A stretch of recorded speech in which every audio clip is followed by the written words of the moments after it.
ہمارے پیغمبر صلی اللہ علیہ وسلم وَلَوْ كُنْتَ فَضًّا غَلِيظَ الْقَلْبِ لَانْفَضُّوا مِنْ حَوْلِكَ، فرمایا فَبِمَا رَحْمَةٍ مِّنَ اللَّهِ لِنْتَ لَهُمْ، اے پیارے پیغمبر یہ اللہ تعالیٰ کی رحمت ہے کہ آپ ان کے لیے انتہائی نرم ہیں۔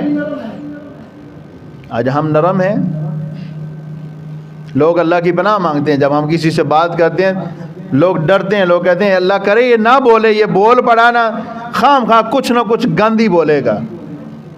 کیوں لوگ ہم سے نفرت کرتے ہیں؟ ہم مسلمان ہیں، اس کے باوجود لوگ ہماری بات سننا گوارا نہیں کرتے۔ ہم نرم ہیں بات کرنے میں؟ مجموعی طور پہ ہم دیکھ لیں نا، محاسبہ کریں کبھی کبھی بیٹھ کے۔ فرمایا وَلَوْ كُنْتَ فَضًّا، اے پیارے پیغمبر اگر آپ سخت زبان ہوتے، غلیظ القلب تنگ دل ہوتے، لَانْفَضُّوا مِنْ حَوْلِكَ، صحابہ آپ کے قریب نہ آتے۔ لوگ آپ کے قریب کیوں آتے ہیں؟ آپ کی نرم زبان کی وجہ سے۔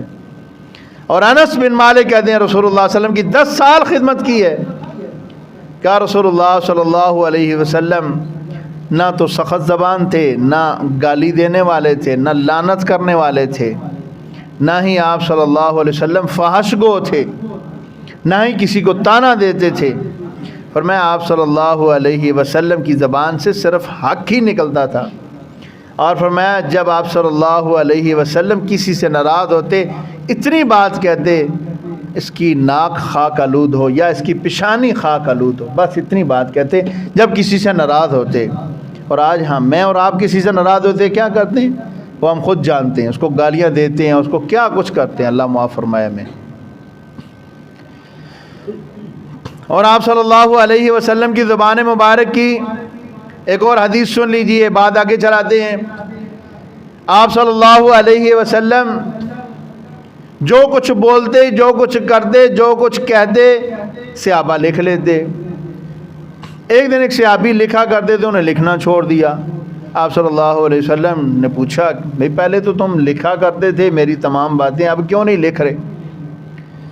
کہا اللہ کے رسول مجھے کسی نے بولا ہے کہ نبی پاک صلی اللہ علیہ وسلم جب غصے میں ہوتے ہیں اس وقت نہ لکھا کرو۔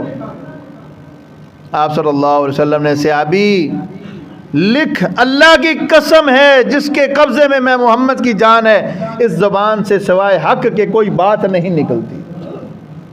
غصے میں بھی بات کروں تو اپنے جذبات پہ قابو رکھتا ہوں، حق بات ہی کرتا ہوں۔ کون؟ محمد رسول اللہ صلی اللہ علیہ وسلم۔ یہ ہے ہمارے آئیڈیل، یہ ہے ہمارے لیے قابل تقلید، یہ ہے ہمارے نمونہ۔ ہمارے لیے آج کا کوئی پیر ہمارا نمونہ نہیں ہے، کوئی سیاسی لیڈر ہمارا نمونہ نہیں ہے، ہمارا آئیڈیل کوئی سیاسی لیڈر نہیں ہے۔ ہمارے لیڈر صرف